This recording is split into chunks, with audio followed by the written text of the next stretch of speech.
माननीय सदस्य श्री चंद्रशेखर जी। मैडम धन्यवाद। सभापति महोदया, आओ झुककर सलाम करें उनको जिनके हिस्से में मकाम आता है। बहुत खुशनसीब होते हैं वो लोग जिनका लहू देश के काम आता है।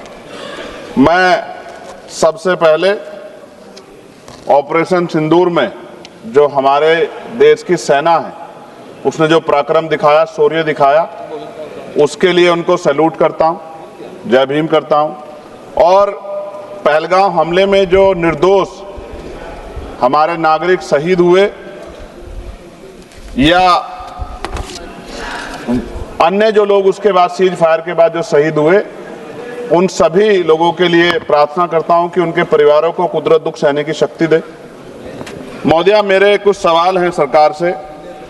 क्या सरकार यह स्पष्ट कर सकती है कि आतंकियों को भारत क्षेत्र में प्रवेश और पहलगाम जैसे पर्यटन स्थल पर पहुंचने में किसने मदद की? क्या सुरक्षा एजेंसियों को इस हमले की पहले से कोई खुफिया इनपुट प्राप्त हुए थे? यदि हाँ, तो उन पर क्या कार्रवाई हुई? पहलगाम हमले में शहीद हुए नागरिकों और स्थानीय ड्राइवर माजिद खान के परिजनों को सरकार द्वारा क्या मुआवजा और सहायता दिया गई? क्या सरकार पर्यटकों की सुरक्षा सुनिश्चित करने के लिए विशेष स्टैंडर्ड ऑपरेटिंग प्रोसीजर लागू कर रही है? क्या भारत सरकार ने अंतर्राष्ट्रीय मंचों पर यह मांग रखी है कि जब तक पाकिस्तान आतंकवाद पर कठोर कार्रवाई नहीं करता तब तक उसे किसी प्रकार की आर्थिक सहायता ना दी जाए? ऑपरेशन सिंदूर के बाद जब पाकिस्तान ने जवाबी हमले किए और 21 भारतीय नागरिक शहीद हुए, यहां तक कि हमारे गुरुद्वारों को भी निशाना बनाया गया, तब सरकार ने सीज फायर की अनुमति क्यों दी? क्या यह भारत की कूटनीति कमजोर नहीं दर्शाता? सभापति महोदया, मुजफ्फरनगर में हमारे जिला सचिव हैं भाई कामिल, उनके परिवार के 2 बच्चे भी इस हमले में शहीद हुए थे। क्या सरकार ये मानती है कि टीआरएफ द्वारा इस हमले में खासतौर पर हिंदू पर्यटकों को निशाना बनाना भारत में सांप्रदायिक द्वेष को बढ़ावा देने का प्रयास था? यदि हाँ, तो इसे रोकने हेतु सरकार ने क्या रणनीति बनाई? सरकार उस मुस्लिम पोनी ऑपरेटर को क्या सम्मान देगी जिसने अपनी जान देकर तीर्थयात्रियों की रक्षा की? क्या उसे शहीद घोषित किया जाएगा? पाकिस्तान को हाल ही में आईएमएफ द्वारा $2 अरब से अधिक की सहायता राशि दी गई है। क्या भारत ने औपचारिक रूप से आईएमएफ और अन्य वैश्विक संस्थाओं के समक्ष आपत्ति दर्ज कराई है? क्या सरकार ने जांचा है कि आईएमएफ या अन्य विदेशी मदद का कोई हिस्सा आतंकवादी गतिविधियों में उपयोग तो नहीं हो रहा है? क्या सरकार ये स्वीकार करती है कि पहलगाम हमले में खुफिया तंत्र पूरी तरह विफल रहा है? यदि हाँ, तो कौन जिम्मेदार है और उसके विरुद्ध क्या कार्रवाई होगी? क्या सरकार स्पष्ट कर सकती है इतने भारी सुरक्षा प्रबंधों के बावजूद टीआरएफ जैसे आतंकवादी संगठन के सदस्य भारत में प्रवेश कैसे कर जाते हैं? क्या सरकार ये बताएगी पहलगाम जैसे संवेदनशील क्षेत्र में सुरक्षा समीक्षा अंतिम बार कब की गई थी और उसमें क्या कमियां चिन्हित की गई थी? प्रधानमंत्री जी ने इस हमले के बाद पहलगाम का दौरा क्यों नहीं किया जबकि देश भर में भावनात्मक उबाल था? क्या सरकार ने शहीद हुए नागरिकों के परिजनों को आर्थिक मदद व स्थायी सहायता प्रदान की? यदि हाँ, तो उसका विवरण सदन में प्रस्तुत करें। महोदया, सरकार के लोग सेना के सम्मान की बात करते हैं।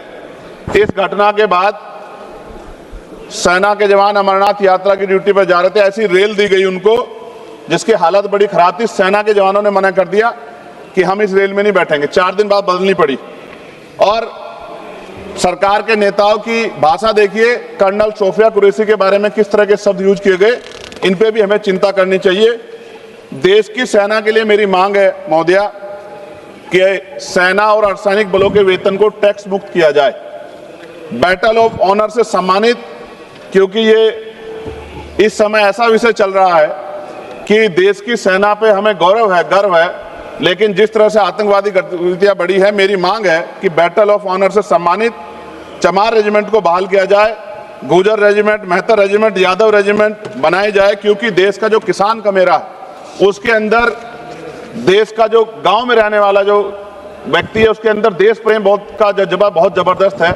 अगर इनको मौका मिलेगा तो शायद पाकिस्तान छोड़िए, चाइना की हिम्मत भी नहीं होगी कि हमारे देश की तरफ आंख उठा के देख ले। महोदया, बाबा साहब अम्बेडकर कहते थे हम प्रथम और अंत्य भारतीय हैं। भारत की आन पे जब आंच आती है तो जिस तरह इस बार प्रदर्शन हुआ, एकजुट रहा देश, सारा विपक्ष हो पक्ष हो सब एकजुट रहे, ऐसे हमें एकजुट रहना चाहिए। अगर हम एकजुट रहेंगे तभी हम आतंकवादियों से लड़ पाएंगे। महोदया, 1965, 71, 1999 के युद्ध में किसी भी अरब देश ने पाकिस्तान का साथ नहीं दिया था, लेकिन आज एक भी अरब कंट्री हमारे फेवर में नहीं खड़ी। क्या हमें अपनी फॉरेन पॉलिसी पर नहीं सोचना चाहिए कि ऐसा क्या हो गया है कि हमारी राजनीतिक जो भारतीय की लोकल राजनीति है, इसके चक्कर में क्या हमारी फॉरेन पॉलिसी या हमारे मित्रों को के मन में पीड़ा तो नहीं पहुंच रही है? पाकिस्तान ने कहा और आपने मान लिया, और आपने सीज फायर का आज रक्षा मंत्री जी को मैंने सुना, उन्होंने कहा भाई, उन्होंने कहा कि महाराज हाथ जोड़ते हैं, छोड़ो। उन्होंने कहा और आपने मान लिया, लेकिन फिर उसके बाद 10 तारीख को दोबारा से जो है ड्रोन उड़े और 15 लोग शहीद हुए, 43 लोग घायल हुए। हम अपने आम नागरिकों को क्यों, जबकि मान रहे, मैंने रक्षा मंत्री जी को सुना, वो कह रहे हैं कि ऑपरेशन सिंदूर खत्म नहीं हुआ, ये रोका गया। इसका मतलब हमें खतरा है कि दोबारा भी हमला हो सकता है। पाकिस्तान अपनी हरकतों से बाज नहीं आ रहा, तो हम अपने आम नागरिकों को और सेना के जवानों के जीवन को खतरे में क्यों डाल रहे हैं भविष्य में? क्या हमें इसके पुख्ता और परमानेंट इंतजाम नहीं करने चाहिए? जैसे अगर सरकार को, मैंने कई बार सुना सरकार के लोग अखंड भारत की बात करते हैं, इससे अच्छा मौका आपको काम मिलता। पीओक्यू लेने के बाद हमारे उत्तर प्रदेश के मुख्यमंत्री बार बार कहते हैं कि चुनाव में कह रहे थे 6 महीने के बाद पीओक्यू इधर होगा, अगर सरकार बन गई, जनता ने तो मौका दे दिया, कहां है पीओक्यू? क्यों नहीं लेके आए इस बार आप लोग? तो पहली सीढ़ी तो इस बार ही चढ़ गए थे, जिस तरह से मीडिया ने माहौल बनाया था मोदिया, तो ऐसा लगा कि अगर देश की सेना ने जो हिम्मत जुटाई थी, सरकार मदद करती, तो माननीय नरेंद्र मोदी जी पाकिस्तान के भी प्राइम मिनिस्टर होते इसी बार, और फाइनेंस मिनिस्टर बैठी है हमारी, ये पाकिस्तान की फाइनेंस मिनिस्टर होती। इस तरह के हालात बने हुए थे और ऐसा मौका चूकना ही नहीं चाहिए था।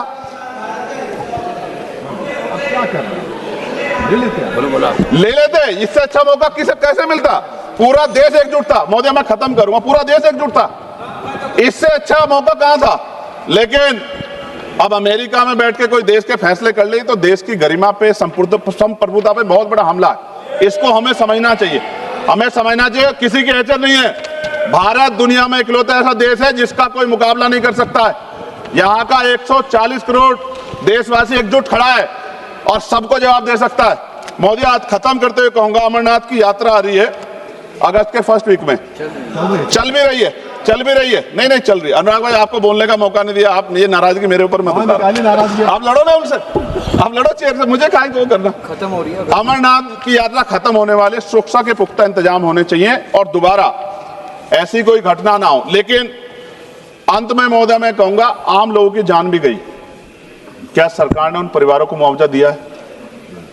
क्या उनके जीवन का कोई मूल्य नहीं? जिन्होंने अपने परिवार खोए, जिन्होंने अपना घर का बेटा, पति, घर का कमाने वाला खो दिया, उनका भी तो अधिकार बैठता है। सरकार ने क्या मुआवजा दिया, इस बात की जानकारी भी सरकार को पटल पर रखनी चाहिए, सामने रखनी चाहिए। और अंत में मैं धन्यवाद दूंगा भारतीय सेना को और भारत के का जो प्यार है कि पाकिस्तान और आतंकवादियों के भरसक प्रयास था कि यहाँ सांप्रदायिकता का माहौल बन जाए, लेकिन देशवासियों ने समझदारी दिखाई।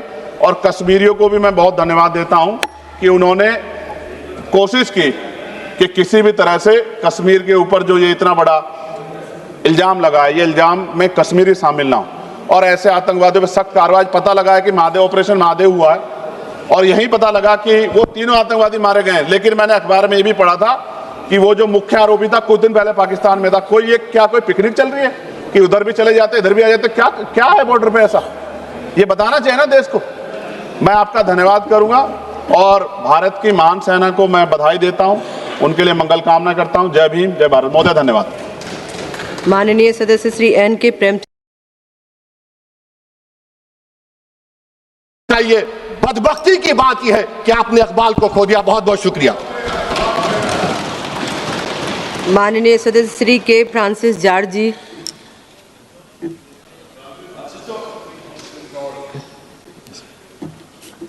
Madam Chairperson, I rise today not to indulge in any blame game, but to raise questions that this Republic must not shy away from. Madam, the gruesome attack in Pahalgam on 22nd April 2025, which saw the targeted killing of 26 unarmed civilians, most of them pilgrims, is not merely a lapse, it is a loud alarm. The attackers, now confirmed as Pakistani nationals and members of the Lashkar-e-Taiba